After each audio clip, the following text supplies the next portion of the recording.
కానీ కోరం కూడా ఉండే. Definitely I take it in a positive sense sir. మీరు చెప్పింది కూడా రేపు పొద్దున్న నుంచి మేము 40 మందిని ఉంచేందుకు ప్రయత్నం చేస్తాం. అధ్యక్ష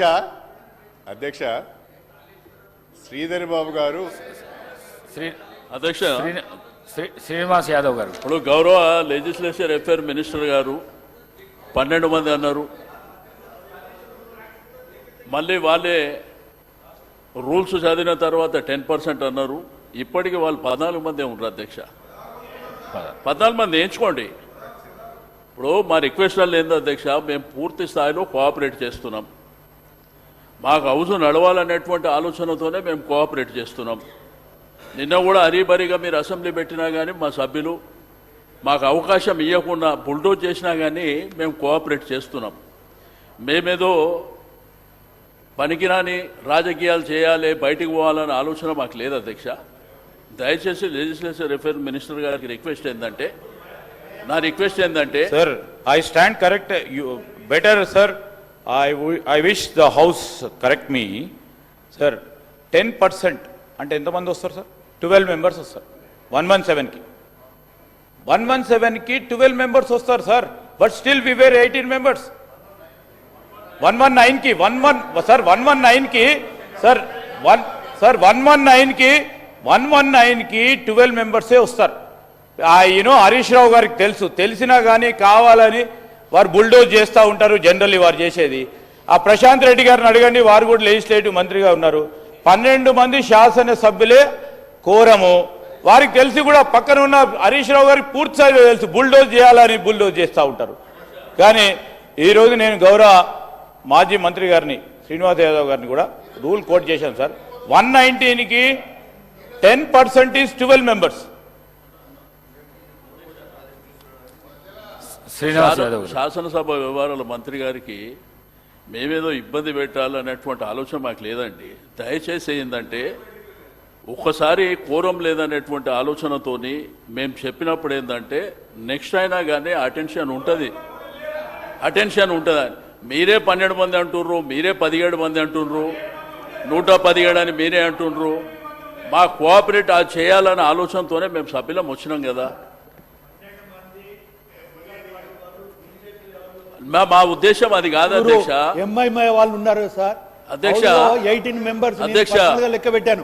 18 మెంబర్స్ ఉన్న తర్వాత కూడా కావాలని చెప్పి ప్రజలకు తప్పుడు సమాచారం పోయే విధంగా అంత అనుభవం ఉన్న వాళ్ళు, హరీష్ రావు ఉండే వాళ్ళు కూడా మాట్లాడడం అనేది చాలా బాధాకరమైన విషయం సార్. ఒక్క నిమిషం గౌరవ సభ్యులకు. మా ఉద్దేశం అబాస్ పాలు చేయాలనే ఆలోచన ఉంటే మేము ఎందుకు వస్తాం అధ్యక్ష? మీరు మా ఉద్దేశం అది కాదు.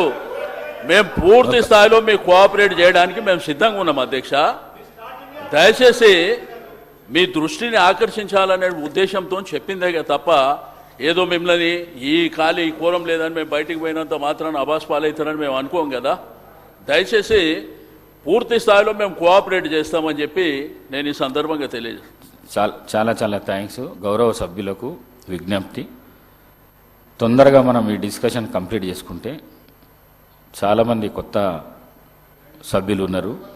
వాళ్ళకందరికీ ఈరోజు 0 అవర్ ఇచ్చి వాళ్ళ నియోజకవర్గ సమస్యల గురించి చెప్పుకునే అవకాశం కలిగిపిస్తామని చెప్పేసి మీ అందరితో కోరుకుంటూ పెద్దలు కడియం శ్రీహరి గారు మాట్లాడవలసిందిగా కోరుకుంటున్నాను.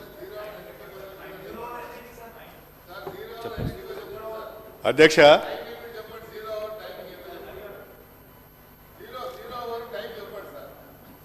టైం అంటే డిస్కషన్లో పాల్గొన్న వాళ్ళు ఎవరైతే ఉన్నారో వాళ్ళు తొందర కంప్లీట్ చేస్తే మనం 0 అవర్ తీసుకుందాం.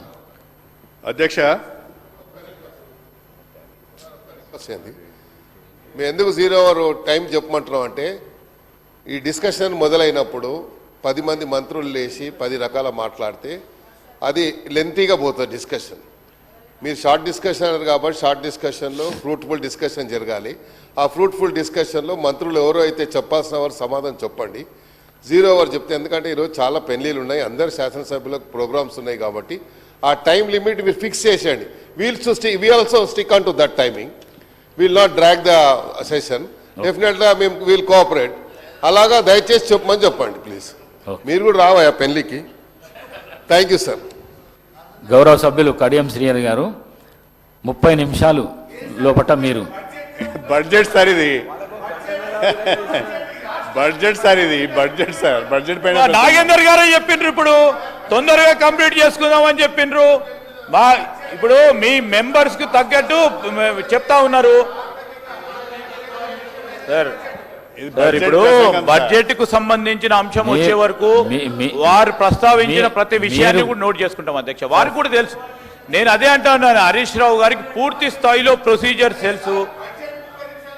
కాదు సార్ ఇప్పుడు నేనేమంటున్నా స్పీకర్ సార్, మీ అనుమతితోనే మీరు 30 నిమిషాలు టీఆర్ఎస్కి సంబంధించిన గౌరవ సభ్యులకి అవకాశం ఇచ్చిండ్రు. వారు 30 నిమిషాలు కాకుండా మీ అనుమతితో 5 నిమిషాలు మాట్లాడొచ్చు. కానీ మీరు టైం లిమిట్ స్పెసిఫికేషన్ చేయకుంటే, టైం మీరు స్పెసిఫై చేయకుండా ఉంటే, మొన్న హరీష్ రావు గారు 2.5 గంటలు మాట్లాడినరు. టైం మెన్షన్ చేయకుండా ఉంటే ఆ విధమైన ప్రస్తావన వస్తుంది అధ్యక్ష. మీరు టైం మెన్షన్ చేయండి. మీ అనుమతితో నిజంగానే ఇంకేమైనా ప్రస్తావనలు వస్తే మేము తప్పకుండా స్వీకరించే అవకాశం ఉంటుంది, తీసుకుంటాం కూడా. గౌరవ సభ్యులు కడియం శ్రీహరి గారు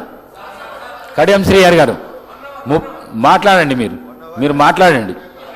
టైం ఎక్కువైతే కూడా తీసుకుందాము. మాట్లాడండి. మీరు మహేష్ రెడ్డి గారు, మాట్లాడండి.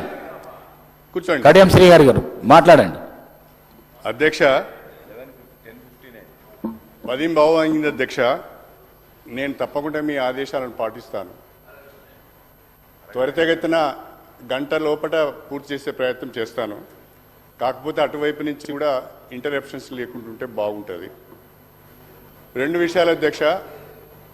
ఒకటి అసెంబ్లీకి సంబంధించిన సమయపాలన, రెండవది కోరంకి సంబంధించిన విషయము, మూడవది ఇవాళ బడ్జెట్ పైన ప్రసంగం జరుగుతున్న సందర్భంగా మన ఫైనాన్స్ మినిస్టర్ గారు లేరు, మరి సీఎం గారు కూడా లేరు. మీరెందుకు చెప్తారండి ఇవన్నీ కూడా? అంటే దీంతో ఏమర్థమవుతుందంటే ప్రభుత్వం ఎంత సీరియస్ ఉన్నదో అర్థమవుతున్నది. ప్లీజ్. గౌరవనీయులు పెద్దలు చెప్పిన మాట అన్నిటిని కూడా నేనున్నాను, మా సహచార మంత్రివర్గ సభ్యులు ఉన్నారు అధ్యక్ష, సంబంధిత అధికారులు కూడా, మరి ఫైనాన్స్ సంబంధించిన వారు అందరు కూడా ఉన్నారు అధ్యక్ష, అధికారులు కూడా ఉన్నారు ఛాంబర్లో. నేను గౌరవ సభ్యులను కోరుతా ఉన్నాను, వారికి మా డిప్యూటీ చీఫ్ మినిస్టర్ గారు, ఫైనాన్స్ మినిస్టర్ గారు కొన్ని కారణాల వల్ల రాలేకపోయారు. మరి వారితో సార్ రిప్లై వారు వచ్చినాక ఇస్తారు సార్, వస్తున్నారు sir. Come on sir, reply finance minister గారు ఇవ్వకుండా ఎవరికి ఇస్తారు sir? Definitely we will note it down, sir. We will convey it, and our officers are also there in the officers launch. Then we will take it. Only one officer is there. They are there. This shows your non-seriousness. అధ్యక్ష, ముందుగా 2024-25 vote on account budget పైన చర్చించే అవకాశం కల్పించినందుకు తమరికి ధన్యవాదాలు తెలుపుతూ